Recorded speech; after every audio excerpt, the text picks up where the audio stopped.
નમસ્કાર મિત્રો, આજે હું તમને જણાવીશ કે ક્રોમમાં હિસ્ટ્રી કઈ રીતે ડિલીટ કરવી। એના માટે પહેલાં તમારે જવાનું છે ક્રોમમાં।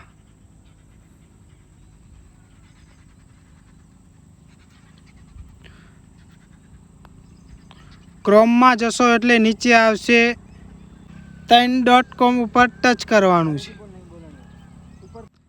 નીચે 3 ડોટ પર ક્લિક કરી દો। પછી ઉપર લખેલું આવશે હિસ્ટ્રી ઉપર તમારે ક્લિક કરવાનું છે।